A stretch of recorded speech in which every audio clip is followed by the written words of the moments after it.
Hi there, my name's Vince, I'm a composer, and in this video I thought I'd go through one of the tracks that I posted back in June, a piece called Underwater City, which I created using only Cinematic Studio Series instruments. I just thought I'd go through and show you some parts of the arrangement, solo some of the sections, talk a bit generally about the harmony, so hopefully there are some tidbits for you if you're writing music or you're just interested in this area. So here we are in Logic. I'll just start by playing the piece through from start to finish. This is Underwater City.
So there we go. In general, I was really impressed with how these libraries stood up in terms of realism. This isn't intended to be an overview of the libraries, but you can at least hear how they sound. So first of all, I'll just go through each of the instrumental sections and we can see what's happening there arrangement-wise. And then afterwards, I'll go through each section of the piece and just talk a bit more about the structure, the arranging again, and also sort of how the piece sort of tells a bit of a story, the ways in which the themes develop and that kind of thing. I'll start with the strings because, as you can see just from the track count alone, the strings are definitely carrying the piece. They're the primary colour as far as this orchestration goes. So it's primarily a string piece with the winds acting as sort of additional colours. So let's just hear some of the strings on their own.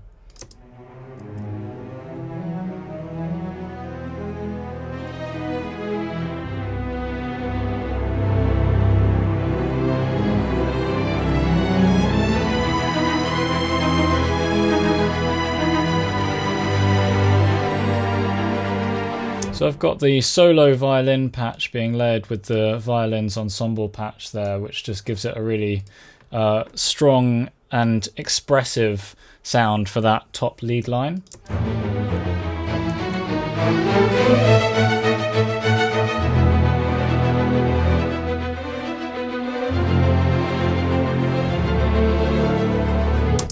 So what I quite like about that section and that use of kind of rhythmic strings is, I guess it would be very easy to just do something functionally similar, but much simpler, just by having just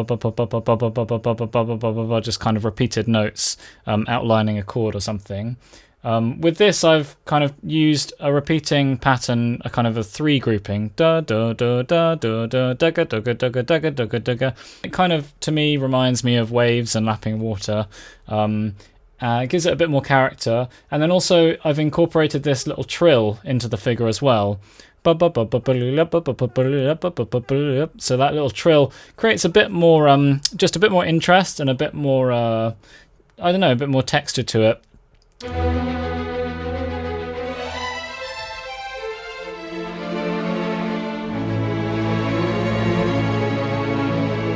I've kind of made quite liberal use of tremolo here as well, so it kind of gives it this like slight shimmer. So I've got tremolos doubling things here.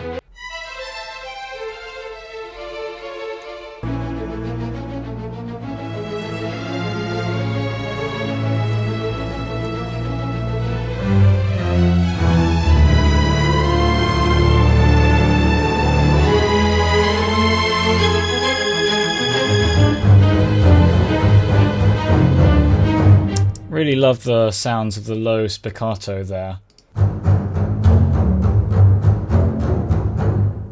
I've got that pretty high in the mix. I was quite active in terms of bringing out which sound do I want to be dominant in the arrangement at this point. So if I play it in context, really kind of making the most of that chunky spiccato there in the basses. So the brass in general are playing two main functions. Sometimes they're being used sort of as pads, and then other times they're bringing out melodies in the top line. So here at the start we've got an instance of the brass being used as a pad. So in context. Well, actually, it's doing both there, isn't it? It's doubling the top line and it's adding a bit of chordal texture. Here we've got some more paddy kind of usage.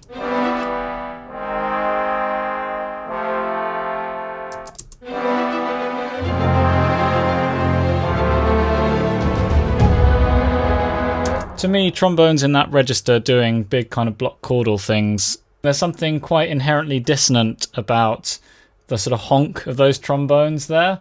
Just makes you feel a little bit unsettled, and it just creates this really distinct colour.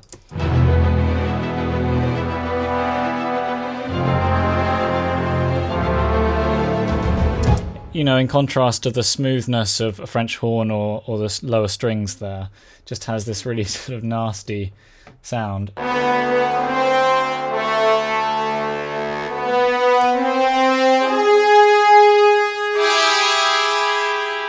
So there we've got the horns and the trombones in a unison line there.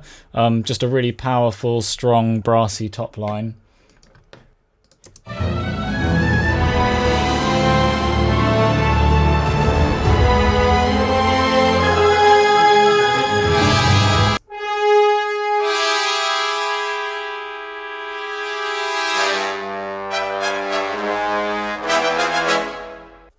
There's something really delicious and quite uncompromising about having those sort of cluster chords in the trumpet and in that kind of register. Specifically, there's a G natural in there, which is a tension between a G natural and a G sharp, I think. That's probably the most aggressive chord in the whole of the arrangement, harmonically speaking. And then we've got these trumpet triadic stabs, which are happening, which is a very sort of John Williams kind of sound. Parallel chords there, outlining the top note outlines the melody motif. Bub, bub, bub. Let's move on to the woodwinds. So we have this opening riff.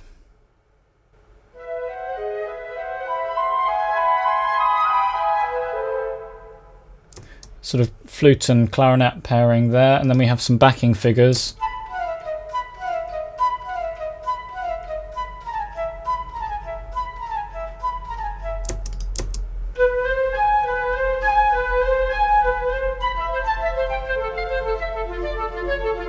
That's doubling a string line. Some low end support from the contrabass and contrabassoon and bass clarinet.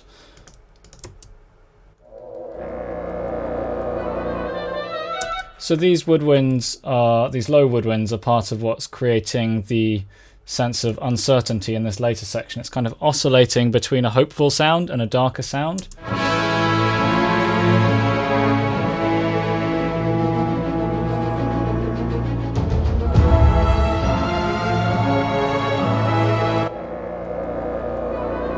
You know, so just making use of contrast there, really.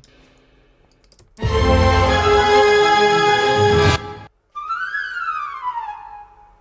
chromatic run. I think in general I really like the use of chromaticism in woodwinds, because in the balance of the orchestra the woodwinds are fairly light, or they can be. It's very nice to sort of blur the harmony a bit by adding chromaticism in the flutes and the clarinets, like I did in this background run earlier on.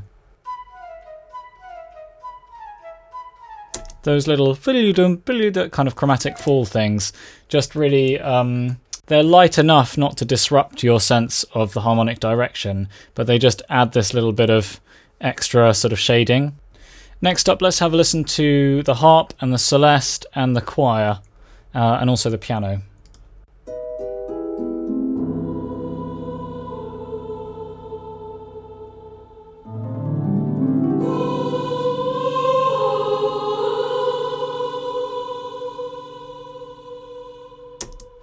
So these are really character elements. These are things, colours that are carefully chosen as things that are going to take you, I guess, out of perhaps a more generic orchestral sound. By their nature, they're slightly rarer to be used up front, and so they say something quite specific, I think, when you hear them.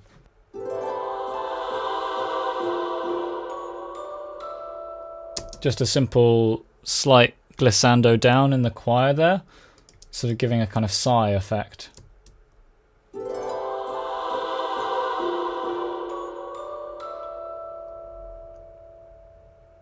Just using a pitch bend.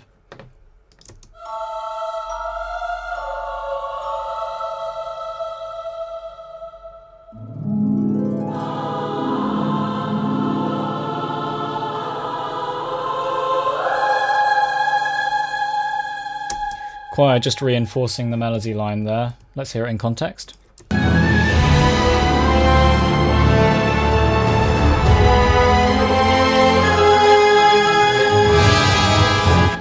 now let's move on to percussion.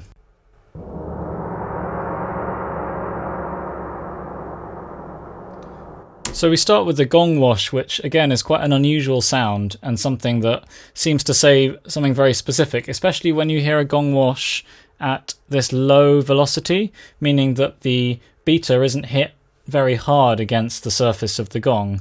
It's hit just enough so that it blooms. I've turned it up quite high in the mix, so it's perhaps not the most realistic in a way, because probably in a live scenario you wouldn't hear this quite as clearly as I've made it in the mix. However, to me, it just says something about deep oceans. It's just got that kind of haunting, dark, resonant sound to it, and very sustained too.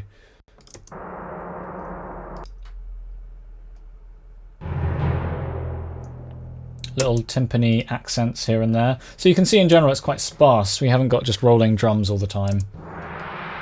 Another gong, a bit more of a sort of generic gong.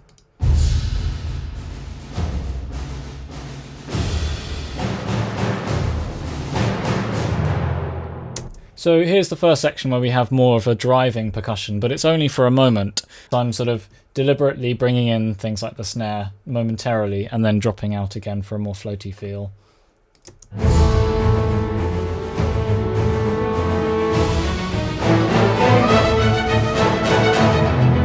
Really using the timpani to reinforce the horns and the lower strings there on those accented beats.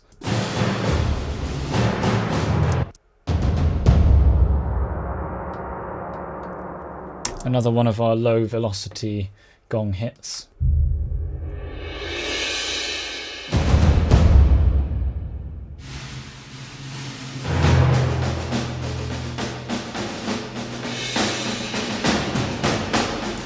Quite a sort of messy snare sample there. In general, as you can hear, I've gone quite naturalistic with the percussion. It's not your typical big sort of trailer sound. It's fairly organic sounding, I guess. So those are all the different instrumental sections. Let's now have a look at the song structure and just think about the function of each piece of the song structure as we go along. And I'll also point out a few details about the arrangement as we go. So the intro. Let's just have another listen to remind ourselves.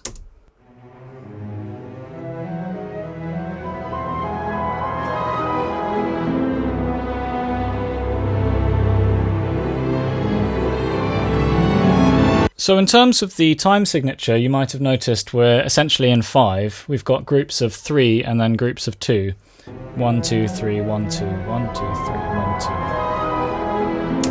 And so what that does is it's a very clear, audible repeating pattern, but it's an unstable one. It's lopsided. To me, that's quite reminiscent of water, of the way that it kind of laps and kind of goes backwards and forwards and sometimes rebounds off a surface and modulates on the surface of the water and that kind of thing. These are slightly post hoc rationalizations in a way, but I'm sure that at some level I think these are the sorts of things that I was thinking and imagining when I was writing. A lot of what I'll say in terms of breaking down the theory and even the structure, this is definitely something that I'm analysing in post. That's not to say that it isn't useful to do so or that it's fake to do so. It's just that the composing process itself tends to be more intuitive, even though I'm making use of ideas and patterns which I've internalized from experience. But anyway, so we've got this repeating rhythmic pattern in 5, which then when we reach the main riff or the main hook of the piece, it actually stabilizes.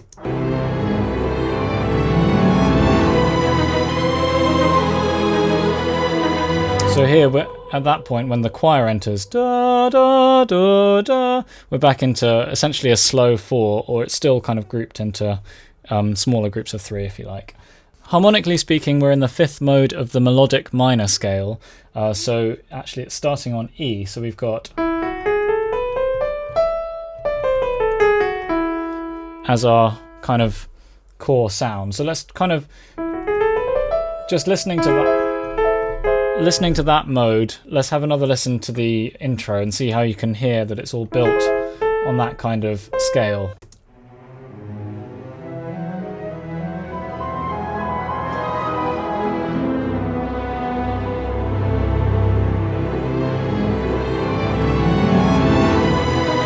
So we've kind of got this kind of group of notes is our main palette, and I'm very much thinking modally rather than thinking about what every note that's currently playing, what chords it describes. I'm thinking much more about the mode there. Let's move on. So after the intro, we have our main statement of the melody.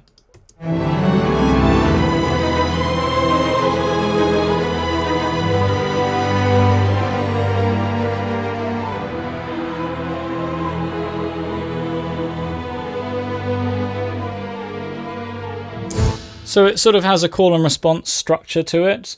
Ba, ba, ba, ba, and then an answering phrase. Da, da, da.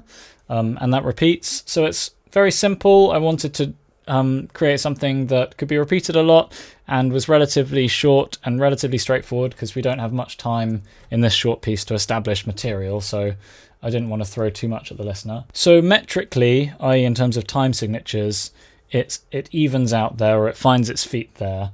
But also harmonically, I guess it's a bit more readable. Whereas before we had this kind of modal mush a bit, now it kind of very much moves between 2 clear chords. So E major and G major are the 2 chords. So E major and then G. And part of the reason that works is because we've got a shared note of a B. So B, B. So even though in terms of traditional harmony theory, those 2 chords are quite far apart, because of the shared tone, it means that our ear kind of accepts it.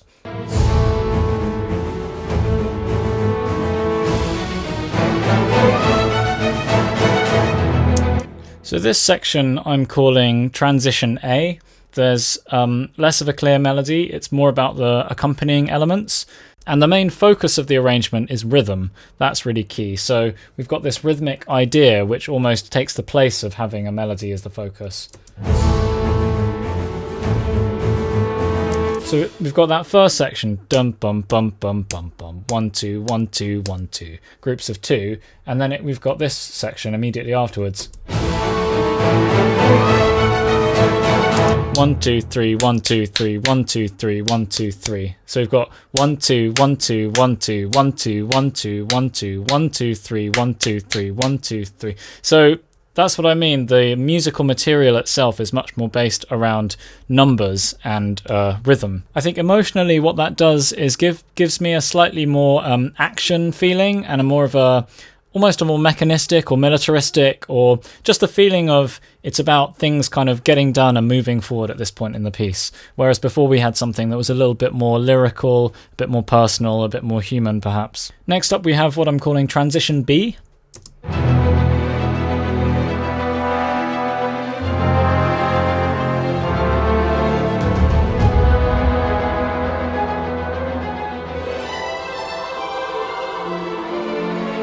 What I like about Transition B in contrast to Transition A is we have this quite grandiose half-time feel. So although we haven't had any tempo changes, the rhythmic divisions have changed so that there's more of an emphasis on this slow beat. Bum, bum, bum. You know, it's kind of got this more heavy, longer, grander kind of feel, and going with this idea of sort of an underwater city or something. So it's the grandeur of some of these buildings, or the weight of maybe the history behind the civilization. We have these more enduring elements, even though we still have some ticky kind of things that are continuing to push us forward in the narrative. Then at the very end of transition B, we have this sort of little lighter moment.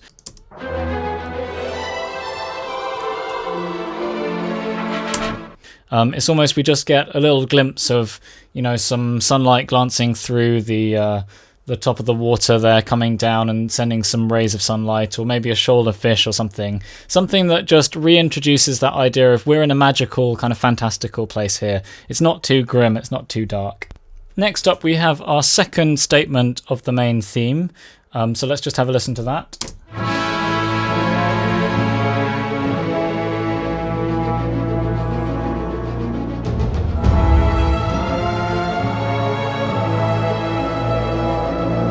The piece is kind of teasing you a bit. It's semi-stable, it feels like we've arrived. But then it's taking you... It's kind of just taking you outside just for a moment, and then it's bringing you back in, and then it's kind of pushing you away.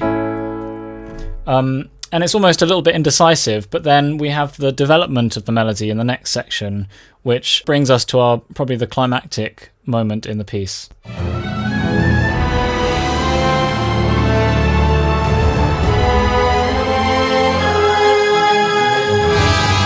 Harmonically speaking, whereas the previous section was based largely around an A major-ish kind of chord, this next section is rooted over a D, so you have a kind of 5-to-1 movement, which gives this a real sense of feeling like it lands, but at the same time you actually have D in the bass, but then an E major triad over the top, so the kind of resolution chord is actually this.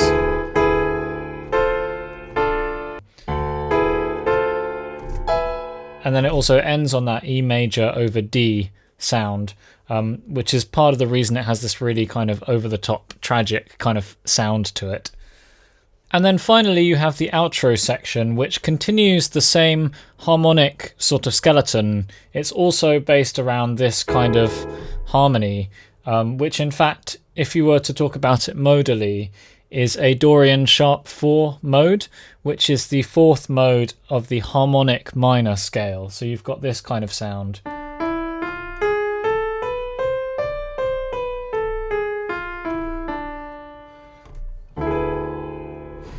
So let's just have a listen to that.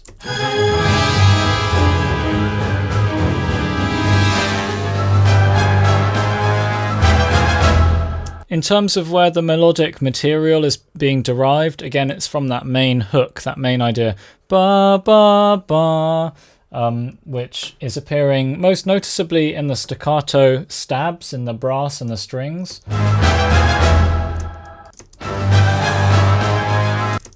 So you can hear that ba ba ba. Less obviously if we have a close look at the bass spiccato part there.